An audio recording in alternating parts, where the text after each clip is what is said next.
আসসালামু আলাইকুম ভিউয়ার্স। মাংসের পিঠা শুনলেই জিভে জল চলে আসে। তবে আজকে আমি আপনাদের সাথে যে পিঠার রেসিপিটা শেয়ার করব সেটার স্বাদ অন্যান্য সকল মাংসের পিঠার চেয়েও খেতে দারুণ। আপনারা অবশ্যই এই রেসিপিটা বাসায় ট্রাই করবেন, আর ট্রাই করে কেমন হয়েছে এবং আমার সাথে একমত কিনা অবশ্যই আমাকে জানাবেন। ভিডিওটি ভালো লাগলে প্লিজ আমার চ্যানেলটি সাবস্ক্রাইব করবেন। নতুন নতুন সহজ এবং সুস্বাদু রেসিপির জন্য আমার চ্যানেলের সাথেই থাকবেন। আর আপনাদের কাছে অনুরোধ, আমার চ্যানেলের অন্যান্য টেস্টি রেসিপিগুলো অবশ্যই দেখবেন। এখন আমি শুরু করছি। হাফ কেজি মাংস নিয়ে নিয়েছি। এই রেসিপিটা আপনারা চিকেন, মাটন, বিফ যে কোনো মাংস দিয়ে করতে পারবেন, তবে হাড্ডি ছাড়া। মাংসটাকে ছোট ছোট টুকরো করে কেটে ধুয়ে নিয়ে আমি একটা পাত্রের মধ্যে নিয়ে নিয়েছি। স্বাদমতো লবণ দিয়ে দিলাম, আর দিলাম হাফ চা চামচ লাল মরিচের গুঁড়ি। এর সাথে সিদ্ধ হওয়ার জন্য পানি দিয়ে দিয়েছি। দিলাম হাফ চা চামচ পরিমাণ হলুদের গুঁড়ি দিয়ে চামচ দিয়ে খুব ভালোভাবে এটাকে মিশিয়ে নিচ্ছি। পানিটা আপনারা পরিমাণ মতো দেবেন। এখন আমি এটাকে সিদ্ধ করে নেওয়ার জন্য চুলায় চলে এসেছি। দেখুন কালারটা কিছুক্ষণ পরে চেঞ্জ হয়ে যাবে। ঢাকনা দিয়ে ঢেকে মিডিয়াম আঁচে জাল করে নেওয়ার পরে যখন দেখবেন পানিটা শুকিয়ে গেছে, মাংসটাও সিদ্ধ হয়ে গেছে, তখন এটাকে নামিয়ে নিয়ে আমি ছেঁচে নেব। এখন চুলার মধ্যে 2 টেবিল চামচ পরিমাণ তেল নিয়ে নিয়েছি, আর তেলের মধ্যে দিয়ে দিয়েছি একটি তেজপাতা, আর দিলাম রসুন কুচি। তারপরে দিয়ে দিলাম 1 কাপ পরিমাণ পেঁয়াজ কুচি। এবারে এই উপাদানগুলোকে একটু ভাজা ভাজা হওয়া পর্যন্ত অপেক্ষা করব। সাথে অ্যাড করে দেব 4-5টি কাঁচামরিচ, এটাকে চিড়ে নিয়েছি, কম বেশি করতে পারেন টেস্ট অনুযায়ী। আদা রসুন জিরা পেস্ট দিয়েছি 1 টেবিল চামচ পরিমাণ। এখানে দিলাম টেস্ট মতো লবণ। যখন আমি মাংসটা সিদ্ধ করেছি তখনও লবণ দিয়েছি, সেই অনুযায়ী আপনারা লবণটা অ্যাড করে নেবেন। এখন একটু ভাজা ভাজা হওয়ার পরে কালারটা যখন চেঞ্জ হয়ে যাবে, তখন আমি সিদ্ধ করে ছেঁচে রাখা মাংসগুলোকে এর মধ্যে ছড়িয়ে দিচ্ছি। এর সাথে অ্যাড করে দিলাম হাফ চা চামচ পরিমাণ হলুদের গুঁড়ি, 1 চা চামচ পরিমাণ ধনিয়া গুঁড়ি, আর দিয়ে দিব সাথে 2 চা চামচ পরিমাণ লাল মরিচের গুঁড়ি। লাল মরিচের গুঁড়িটা টেস্ট অনুযায়ী কমিয়ে বা বাড়িয়ে নিতে পারবেন। এখন আমি অন্যান্য উপাদানের সাথে এটাকে মিশিয়ে নিয়ে কিছুক্ষণ পরে এর সাথে অ্যাড করে দিচ্ছি গরম মশলা গুঁড়ি 1 চা চামচ পরিমাণ।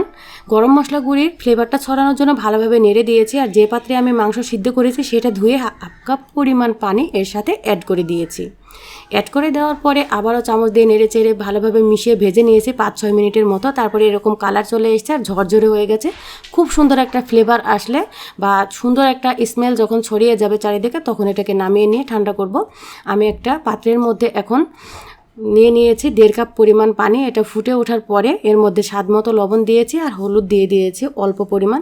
পিঠাটা কালার হবে সেই জন্য আপনারা হলুদটা স্কিপ করতে পারবেন।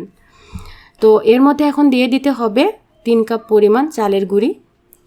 চালের গুঁড়ির পরিমাণ অনুযায়ী কিন্তু পানিটা অ্যাড করতে হবে। আমার উপাদান অনুযায়ী আমি অ্যাড করেছি। এটাকে ভালোভাবে নেড়েচেড়ে দিয়ে আমি চুলা বন্ধ করে 5 মিনিটের জন্য ঢেকে রেখেছিলাম। একটু হাতে সহনীয় হয়ে আসার পরে ছড়ানো একটা প্লেটের মধ্যে এটাকে নিয়ে এখন রুটি তৈরি করার মতো ডো তৈরি করে নিতে হবে। এই কাজটা কিন্তু প্রায় 5 থেকে 6 মিনিট করতে হবে। ভালোভাবে এটাকে মথে না নিলে কিন্তু রুটিটা তৈরি করার সময় ফেটে যাবে। আমি আমারটাকে খুব ভালোভাবে চেপে এভাবে মথে নিয়েছি, আর খুব সুন্দর সফট হয়ে গেছে। এখন আমি রুটি তৈরি করব। আর রুটি তৈরি করার জন্য কিছুটা ডো নিয়ে নিয়েছি, আর বাকিটা কিন্তু ঢেকে রাখতে হবে, না হলে ওপরের অংশটা ড্রাই হয়ে যাবে। এখন আমি একটা জায়গায় অল্প পরিমাণ চালের গুঁড়ি ছিটিয়ে নিয়ে ডোটাকে ভালোভাবে হাত দিয়ে গোল করে নিয়ে একটু ছড়িয়ে নেওয়ার পরে রুটির মতো করে বেলে নেব। তারপরে দেখবেন যে এরকম বড় আকারের একটি রুটি তৈরি হয়ে যাবে। খুবই মোটাও না, আবার একেবারে পাতলাও না। আমি স্টিলের ছোট একটা বোল নিয়ে নিয়েছি। আপনারা আকার অনুযায়ী নেবেন, এর চেয়ে বড় বা ছোট। এভাবে রুটিটাকে কেটে নিচ্ছি। কেটে নেওয়া হওয়ার পরে আমার যে মাংস ভাজিটা তৈরি করেছি বা পেঠার ভিতরের যে পুরটা, সেটা আমি এর মধ্যে প্রয়োজন মতো দিয়ে দিলাম। আপনারা অন্যান্য ডিজাইন আছে পিঠা, সেগুলো করতে পারেন। আমার যেটা পছন্দ সেটা আমি আপনাদেরকে করে দেখাচ্ছি। প্রথমে আমি এক সাইড থেকে 2 প্রান্ত ধরে একটু চেপে দিচ্ছি। অর্ধেকের একটু কম পরিমাণ চেপেছি, আর অর্ধেকের বেশি পরিমাণ বাদ রয়েছে। এখন এই প্রান্ত ধরে আমি মাঝখানে নিয়ে এসে একটু চেপে দেব, এবং দুদিকে যে ফাঁকা অংশটা আছে 2 হাতের আঙ্গুল দিয়ে চেপে এভাবে দিতে হবে। একটু ভালোভাবে চেপে দেবেন, তা না হলে কিন্তু ভেজে নেওয়ার সময় ভিতরের পুরটা বের হয়ে তেলটা নষ্ট হয়ে যাবে।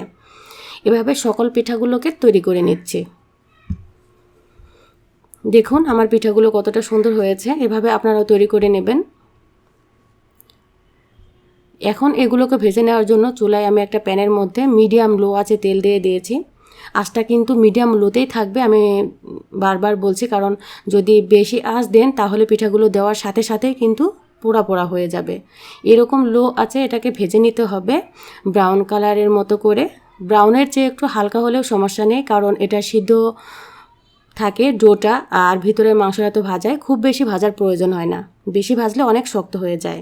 এরকম কালার যখন চলে আসবে উল্টে ভেজে নেওয়ার পরে, তখন আমি পিঠাগুলোকে একটা টিস্যুযুক্ত প্লেটের উপরে তুলে রেখে দিচ্ছি। তৈরি হয়ে গেছে খুবই মজার স্বাদের মাংসের পিঠা। পরিবেশনের জন্য পুরোপুরি রেডি। আপনারা অবশ্যই ট্রাই করবেন, অতিথি আপ্যায়নও দিতে পারবেন, ফ্যামিলি মেম্বারকেও চমকে দিতে পারবেন এই সুস্বাদু রেসিপিটা দিয়ে। আমি একটা ভেঙে দেখাচ্ছি। আশা করছি আমার ভিডিও আপনাদের কাছে খুবই ভালো লেগেছে, আর দেখেই কিন্তু খেতে ইচ্ছা করছে, রাইট? অবশ্যই বানাবেন এবং আমাকে কমেন্টে জানাবেন এর স্বাদটা কেমন হয়েছিল। আজকে এ পর্যন্তই। ভিডিওটা দেখার জন্য ধন্যবাদ। আল্লাহ হাফেজ।